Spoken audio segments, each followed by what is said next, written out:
Alhamdulillah, program wakaf Al-Quran Peduli Negeri telah menyampaikan amanah dari para muwakif untuk mendistribusikan Al-Quran dan buku panduan sabik ke beberapa pelosok daerah di Indonesia.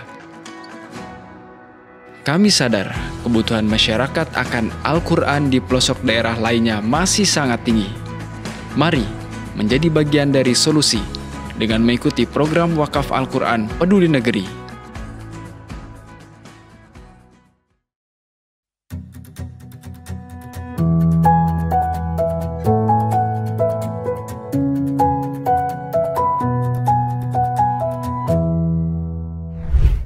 Bismillahirrahmanirrahim. Assalamualaikum warahmatullahi wabarakatuh.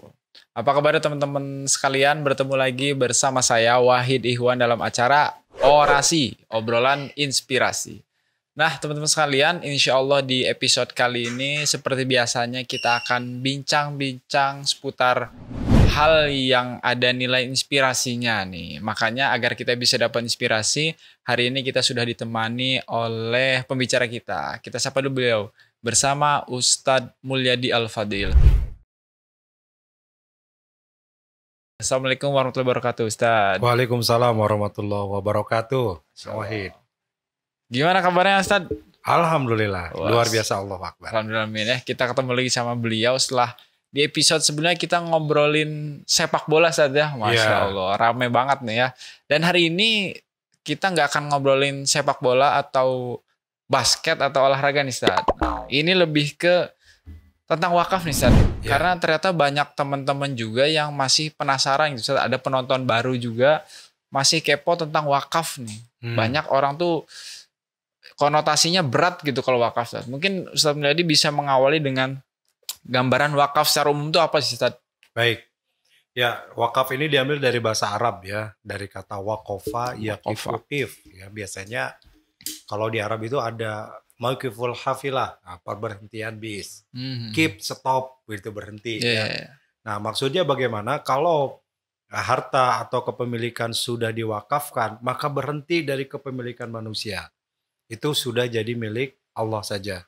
Maka ketika wakaf, tidak bisa dijual belikan, tidak bisa diwariskan, tidak bisa dijual. Kalau itu sudah jadi wakaf. Ya, sehingga selesai, berhenti dari kepemilikan manusia jadi milik Allah. Itulah disebut dengan wakaf. Oh gitu. Jadi wakaf tuh ternyata hartanya boleh bilang jadi milik Allah, Ustadz ya? Betul. Jadi seorang mewakafkan hartanya, maka sudah tidak milik dia lagi. Dia tidak bisa memperjualbelikan lagi. Gitu. Tidak bisa mewariskan, maka itu sudah milik di jalan Allah untuk jadi amal soleh kebaikan. Wah, luar biasa nih ya. Harta yang tadinya punya kita gitu, punya manusia, kemudian jadi milik Allah. Nah, kemudian karena ini mungkin suatu hal yang luar biasa gitu, hal yang besar. Nah, kira-kira mungkin Ustadz bisa kasih tahu ke teman-teman sekalian, kenapa sih kita harus berwakaf, Ustadz? Penting apa? Kan tadi hartanya punya Allah tuh. Kenapa kita harus berwakaf, Ustadz? Ya, kita dikasih wakaf nih oleh Allah, dititipi wakaf,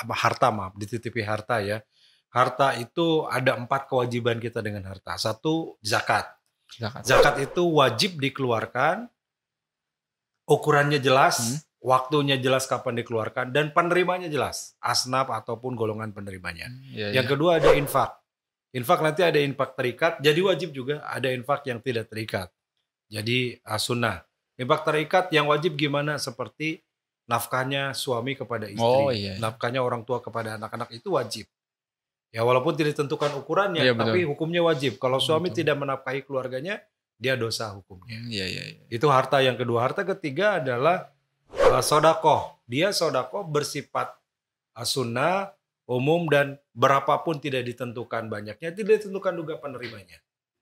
Ya, silakan itu kebaikan dengan harta kita. Yang keempat adalah wakaf. Sifatnya sunnah, tidak wajib berwakaf, tapi pahalanya luar biasa.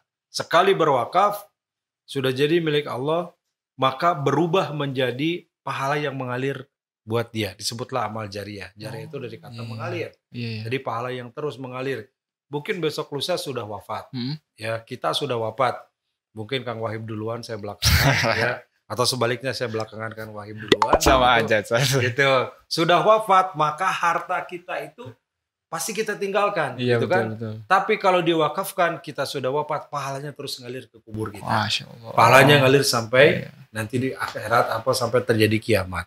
Nah itulah sikap kita kepada harta. Kenapa harus diwakafkan? Supaya dapat aliran pahala yang terus mengalir. Wah, luar biasa nih ya. Jadi memang kenapa harus berwakaf? Karena tadi ya luar biasa manfaatnya buat yang berwakaf itu saja. Walaupun sudah meninggal, kita masih bisa mendapatkan aliran pahala dari orang yang memanfaatkan harta yang kita wakafkan. Iya. Nah, tapi sayangnya nih Ustaz, banyak kan di luar kan orang tuh wakaf tuh identiknya dengan wah, harus bangun gedung nih, harus tanah nih, kan nggak semua orang sanggup gitu Ustaz. Ada nggak sih berwakaf yang sekiranya ya ringan tapi tetap dianggap wakaf gitu Ustaz?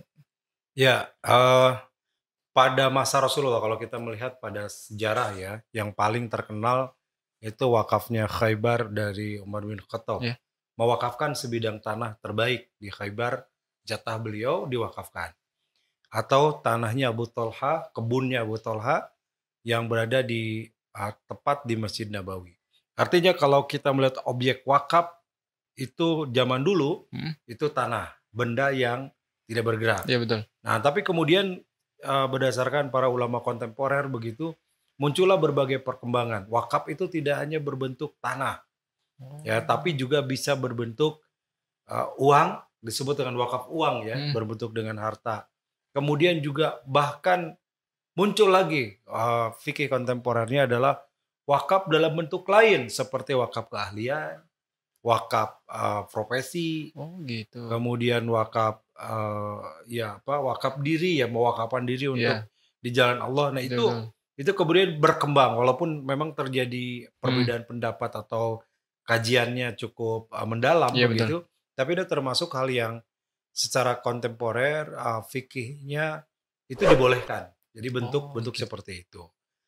Termasuk wakaf Quran ya, misalkan. Oh, boleh, Ustaz? Ya, misalkan gimana nih saya punya uang terbatas hanya untuk bisa beli 1-2 Quran tapi ingin dapat aliran pahala gitu kan. Betul. Maka berwakaflah dengan Al-Quran, nanti dia akan dapat pahala dari orang yang membaca Quran itu. Masya Allah. Setiap huruf, bayangkan, setiap ayat, setiap huruf, setiap kalimat yang dibaca dari bacaan Al-Quran itu ngalir kepada muwakifnya. Maka mungkin besok lusa wafat tuh yang mewakafkannya, tapi aliran pahalanya terus selama Quran itu dipakai kebaikan, dibaca, dihafalkan, dikaji. Masya Allah pahalanya terus mengalir. Luar biasa. Jadi tadi bisa dengan profesi, dengan uang, ataupun dengan hal lain, termasuk Al-Quran Ustaz ya? Ya, termasuk Al-Quran. Karena Al-Quran ini kan salah satu pedoman hidup yang kalau dipelajari ya otomatis menjadi jalan seorang itu agar bisa lebih baik dalam kehidupannya. Ya. Nah, dalam mewakafkan Al-Quran Ustaz, keutamanya apa nih Ustaz? Apakah sama dengan yang harta tadi atau bagaimana Ustaz? Ya. Masing-masing punya kelebihan tentunya ya. Tapi kalau kita bicara Al-Quran, kita sangat yakin bahwa Al-Quran ini adalah kitab yang menjadi pedoman kita semua. Kitab yang paling utama. Maka bagi seorang yang berwakaf Quran, dapat aliran kebaikannya dari setiap huruf. Bahkan Rasulullah menyebutkan gitu, bahwa setiap huruf itu ada kebaikan. Kullu amal ibni Adam yudhaif. Setiap amal anak Adam dilipat gandakan bi asyrin hatta sab'ina miyah, kepada 10 sampai 700 kali lipatan. Masya Allah. Wala aqulu alif lam mim harfun, dan aku tidak mengatakan alif lam itu satu huruf. Ya, alif lam mim berapa huruf? 3 huruf. 3 huruf ya. Kalau salah berarti terus ikro lagi, ikro ya. 3 huruf ya. Alif lam mim 3 huruf. Setiap huruf satu kebaikan. 1 bi asyrin kali 10. Wow. Berarti 10 kali 700. 7.000 7.000. 3 huruf. Alif lam mim berarti berapa ribu kebaikan? Kali 10 30 kali. Ayo matematika. SDD ya sekian lah Ustaz. 21.000. Waduh. Ya coba 7.000 kali 3 ya 21. Jadi baca alif lam mim 21.000 kebaikan. Ini berdasarkan hadis Rasul. Nah, belum itu baru baca Qurannya. Baru baca Quran Ustaz. Belum kalau diwakafkan, gitu kan? Waduh, ada lagi pahalanya. Berapa huruf yang dibaca setiap Al-Quran? Nggak mungkin orang baca Quran alif lam mim beres, kan? Enggak ya.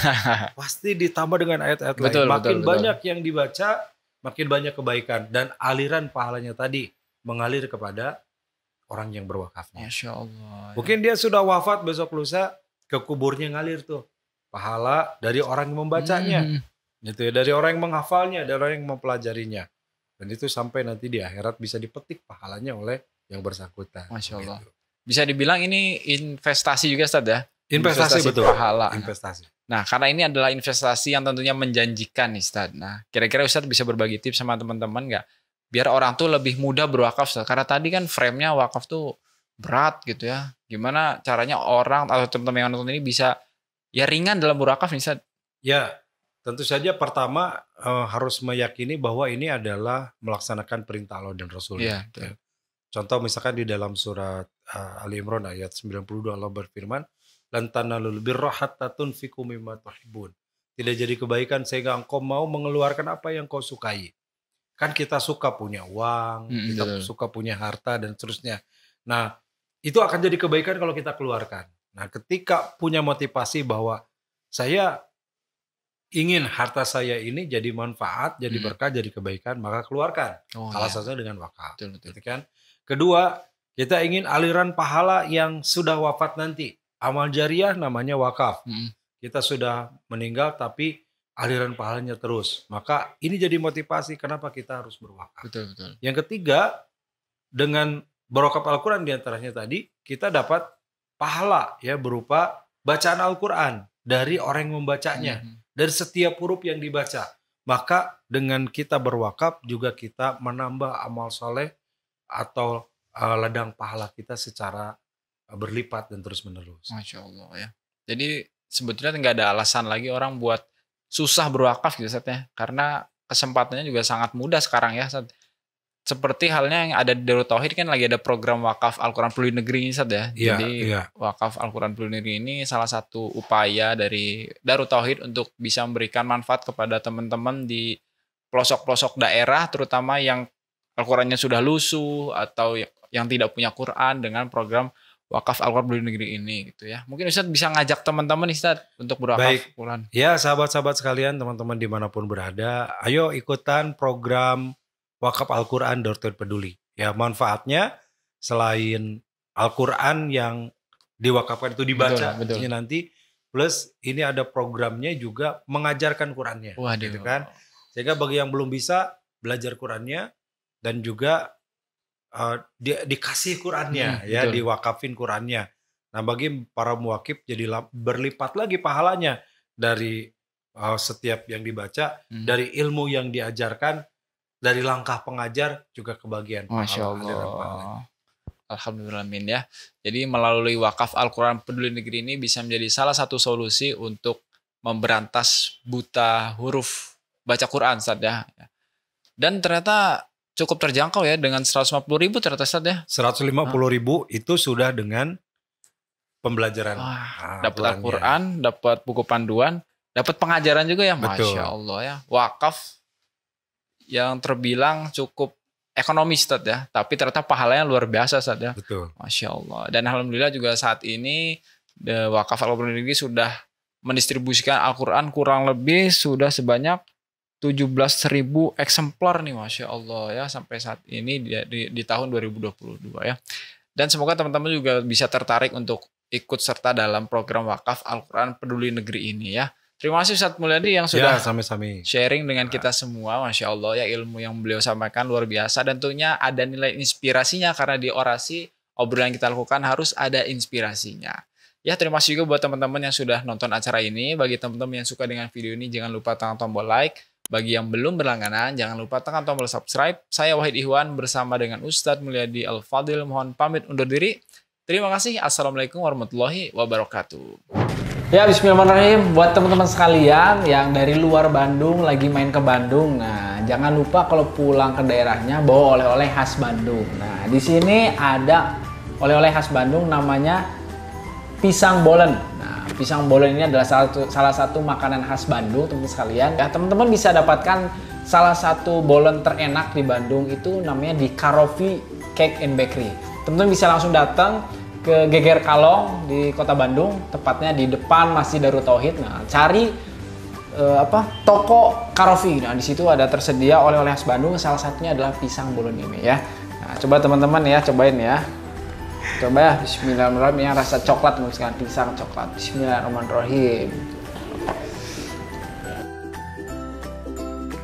Jadi tunggu apa lagi? Bagi Anda yang membutuhkan kue untuk sarapan, cemilan, atau oleh-oleh dari Karofi, dapatkan semua produk tersebut di outlet Karofi, seberang Masjid Darut Tauhid, Jalan Geger Kalong Girang nomor 65, Kelurahan Isola, Kecamatan Sukasari, Kota Bandung.